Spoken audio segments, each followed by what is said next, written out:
में एक बार फिर आपका स्वागत है। मैं हूं आपके साथ मस्तराम डलैल। पेश करते हैं हिमाचल प्रदेश की प्रमुख खबरें। जॉब ट्रेनी भर्ती का मामला चर्चा के लिए हिमाचल प्रदेश मंत्रिमंडल की बैठक में लाया जाएगा। इस भर्ती में 2 साल के बाद रेगुलर होने के लिए रखी गई शर्त पर बवाल खड़ा हो गया है। इस कारण अब भर्ती का एजेंडा मंत्रिमंडल की आगामी बैठक में चर्चा के लिए लाया जाएगा। परीक्षा की शर्त पर जेबीटी समेत कई बेरोजगार युवाओं ने कड़ी आपत्ति दर्ज की है। इसके अलावा विपक्ष भी इस मुद्दे को जबरदस्त तरीके से बुना रहा है। इस कारण अब कैबिनेट में जॉब ट्रेनी भर्ती पर फैसला होगा और इसमें कई बड़े बदलाव मंत्रिमंडल में चर्चा के बाद आपको देखने को मिल सकते हैं। प्रदेश में नशा मुक्ति केंद्र नहीं खोले जाने पर राज्य के गवर्नर शिव प्रताप शुक्ल ने एक बार फिर प्रदेश सरकार के प्रति नाराजगी जाहिर की है। आज राजभवन में आयोजित पत्रकार वार्ता में राज्यपाल ने कहा कि राज्य सरकार की ओर से केवल बयान आ रहे हैं कि सिरमौर में इसके लिए जमीन देखी जा रही है। उन्होंने बड़ा सवाल खड़ा किया कि ये कब तक बनकर तैयार होगा, इसकी कोई जानकारी सरकार नहीं दे पा रही। उन्होंने कहा राज्य सरकार ने तुरंत ध्यान नहीं दिया तो हिमाचल प्रदेश भी उड़ता पंजाब की तरह पूरे देश में पूरी तरह से चर्चा का केंद्र बन जाएगा। जल शक्ति विभाग में 12 सालों से काम कर रहे जल रक्षकों के लिए राहत भरी खबर है। डिप्टी सीएम मुकेश अग्निहोत्री ने कहा है कि जल शक्ति विभाग में 12 साल पूरे कर चुके 1400 जल रक्षकों को पंप ऑपरेटर बनाने का एजेंडा मंत्रिमंडल में लाया जाएगा। उन्होंने कहा कि इनके लिए सरकार पूरी तरह से गंभीर है। अगले हफ्ते से प्रिंसिपल प्रमोशन की प्रक्रिया शुरू हो जाएगी। सरकार के पास 850 प्रिंसिपल के नाम इस प्रक्रिया के लिए पहुंच गए हैं। 850 लेक्चरर हेडमास्टर्स को प्रिंसिपल पद पर पदोन्नत करने के लिए अगले सप्ताह लोक सेवा आयोग डीपीसी आयोजित करेगा। राजकीय सी&बी अध्यापक संघ ने सी&बी अध्यापकों की ज्वलंत समस्याओं को लेकर शिक्षा मंत्री रोहित ठाकुर से सचिवालय में मुलाकात की। अध्यापकों को 20 साल की सेवा पर मिलने वाली विशेष वेतन वृद्धि की पुनः बहाली करके इसकी समय अवधि 15 साल करने की मांग रखी गई। इसके अलावा माध्यमिक स्कूलों में कला एवं शारीरिक शिक्षकों की नियुक्ति के लिए 100 बच्चों की शर्त को हटाने की मांग भी रखी गई। अनुबंध सेवा काल को पेंशन के लिए जोड़ने का आग्रह भी किया गया और कक्षा 9 और 10वीं में कला विषय को अनिवार्य विषय बनाए जाने की डिमांड भी इसमें रखी गई। स्कूल लेक्चरर को अब 6वीं से 12वीं तक की कक्षाएं पढ़ानी होगी। स्कूल शिक्षा निदेशालय ने इस बारे में लिखित आदेश जारी कर दिए हैं। वरिष्ठ माध्यमिक विद्यालयों को स्पष्ट निर्देश जारी किए कि लेक्चरर स्कूल न्यू की कक्षा 6 से 12वीं तक पढ़ाने की जिम्मेदारी दी जाए। निदेशालय ने कहा है कि स्कूलों में लेक्चरर्स को केवल कक्षा 11 और 12 की पढ़ाई तक सीमित नहीं किया जा सकता, जो कि ना तो आरएनपी रूल्स के नियमों में है और ना ही नियुक्ति की शर्तों के अनुरूप है। इसके चलते अब 6वीं, 7वीं, 8वीं, 9वीं, 10वीं के बच्चों को भी इन्हें पढ़ाना पड़ेगा। हिमाचल प्रदेश के शिक्षकों को बीएलओ की ड्यूटी से बाहर रखने का सवाल आज हमने शिक्षा मंत्री से पूछा।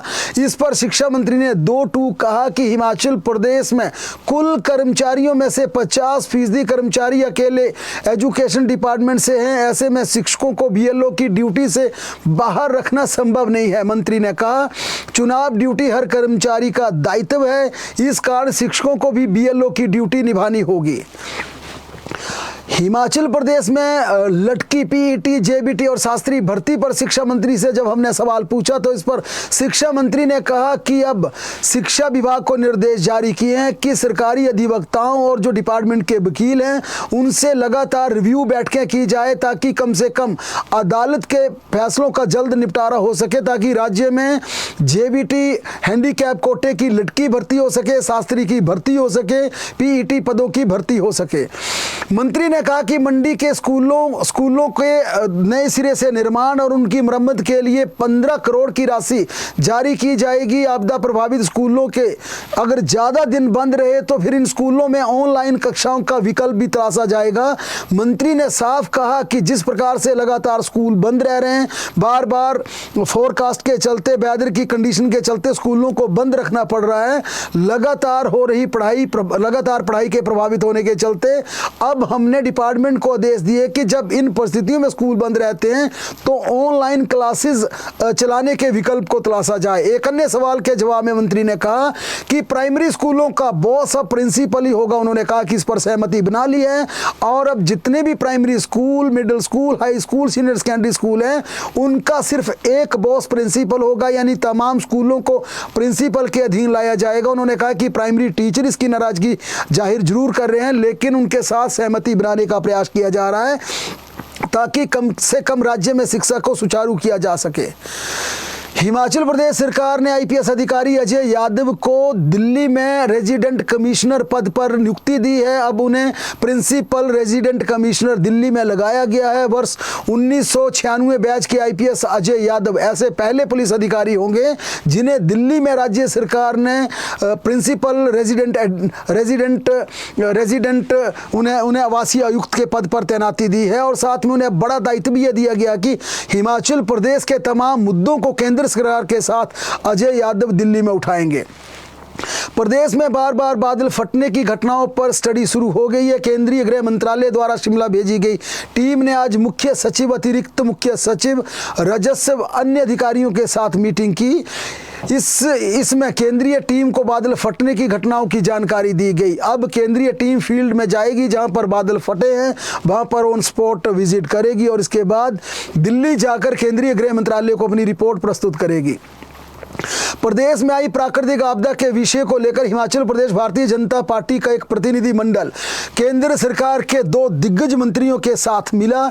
इस प्रतिनिधि मंडल में नेता प्रतिपक्ष जयराम ठाकुर सहित भारतीय जनता पार्टी के सभी सांसद, हिमाचल प्रदेश के सभी सांसद मौजूद थे। केंद्रीय स्वास्थ्य मंत्री व भारतीय जनता पार्टी के राष्ट्रीय अध्यक्ष जगत प्रकाश नड्डा के नेतृत्व में यह प्रतिनिधि मंडल केंद्रीय गृह मंत्री अमित शाह तथा केंद्रीय सड़क परिवहन एवं राजमार्ग मंत्री नितिन गडकरी से मिला और प्रदेश में आई आपदा के संबंध में विस्तार से दोनों मंत्रियों को विस्तृत जानकारी दी गई। केंद्रीय गृह मंत्री अमित शाह ने बड़ी बात कही कि हिमाचल प्रदेश की हम हमेशा मदद कर रहे हैं और इस बार जो बड़े स्तर पर मंडी में त्रासदी आई है उसका ऑन स्पॉट जायजा लेने के लिए मैं खुद मंडी आऊंगा, खुद स्पॉट विजिट करूंगा और हिमाचल की भरपूर मदद भी करेंगे। ये गृह मंत्री ने बड़ी बात कही। बिमल नेगी की पत्नी किरण नेगी ने जमानत पर चल रहे निलंबित अधिकारी देशराज को बिजली बोर्ड में तैनाती देने पर कड़ी नाराजगी जाहिर की है और इस सस्पेंशन के रिवोक करने पर बवाल भी खड़ा हो गया है। सरकार के इस फैसले पर किरण ने कहा कि ऐसा लग रहा है कि सरकार आरोपियों का सपोर्ट कर रही है। किरण का कहना है कि जिस पर इतने गंभीर आरोप लगे थे और जिसकी वजह से बिमल की जान गई, सरकार ऐसे भ्रष्ट अधिकारियों की पोस्टिंग देकर सरकार आखिर क्या साबित करना चाहती है। उन्होंने कहा अभी जांच चल रही है, ऐसे में क्यों ऐसे अधिकारियों को पोस्टिंग दी जा रही है जो भ्रष्टाचार में संलिप्त है। बिमल नेगी मौत मामले में पेन ड्राइव को छुपाने के आरोपों से घिरे एएसआई पंकज ने हाई कोर्ट का दरवाजा खटखटाया है। एएसआई पंकज ने हाई कोर्ट में रिट पिटीशन दायर कर कहा था कि मुझे 24 घंटे सर्विलेंस में रखा गया है जो कि पूरी तरह से फंडामेंटल राइट के खिलाफ है। पंकज के वकील ने बताया कि पुलिस लाइन में भेजे गए एएसआई पंकज के कमरे में सीसीटीवी कैमरे स्थापित किए गए हैं। कमरे के बाहर पुलिस की पूरी गार्ड तैनात कर दी है। उन्होंने इसे मौलिक अधिकारों का हनन बताते हुए कहा कि किसी के रूम में सीसीटीवी कैमरे लगाना निजता पर सीधी तरह से हमला है।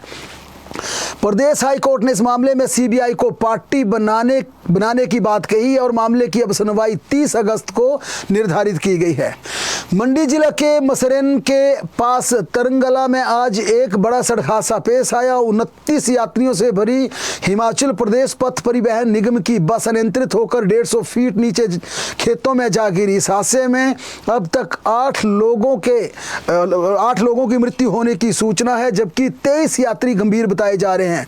जान गंवाने वालों में 5 महिलाएं, 3 पुरुष बताए जा रहे हैं। घायलों को सरकाघाट अस्पताल पहुंचाया गया।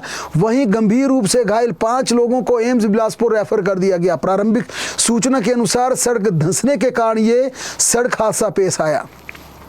आईजीएमसी शिमला में सीजन का पहला स्क्रब टाइफस का मामला सामने आया। पिछले कल जांच के लिए भेजे गए 8 संदिग्ध नमूनों में से एक 32 वर्षीय महिला की रिपोर्ट पॉजिटिव आई। हिमाचल में 2 साल पहले स्क्रब टाइफस के 973 मामले आए थे। कुछ लोगों को इस दौरान अपनी जान भी गंवानी पड़ी थी। ऑयल टैंकर में गाय और बैलों की तस्करी करने का हिमाचल प्रदेश में एक बार फिर मामला सामने आया। आज सुबह स्वारघाट पुलिस ने पंजाब सीमा पर गरा मोड़ स्थित आरटीओ बैरियर पर गाय और बैलों से भरा एक ऑयल ट्रक पकड़ा। टैंकर में एक बैल मृत पाया गया जबकि 3 गाय और 5 बैल जिंदा मिले। टैंकर का चालक और उसमें सवार एक अन्य व्यक्ति पुलिस को देखते ही मौके से फरार हो गया, भाग गया। प्रारंभिक जांच में पता चला कि टैंकर हरियाणा का है और ड्राइवर को पहचान भी लिया गया है। मौसम की बात की जाए तो मौसम विज्ञान केंद्र ने 26 से 30 जुलाई के बीच हिमाचल प्रदेश में फिर भारी बारिश होने की चेतावनी जारी की है। इन 5 दिनों के लिए मौसम विज्ञान केंद्र ने हिमाचल प्रदेश में येलो अलर्ट जारी किया। इस दौरान शिमला, कुल्लू, मंडी, चंबा, कांगड़ा व सिरमौर में कई स्थानों पर बहुत भारी से भारी बारिश का अलर्ट जारी किया गया जबकि शेष जिलों में हल्की बारिश होगी। बहरहाल प्रदेश की तमाम बड़ी खबरों के लिए लगातार जुड़े रहें हमारे साथ, देखते और पढ़ते रहें हिमाचल दस्तक।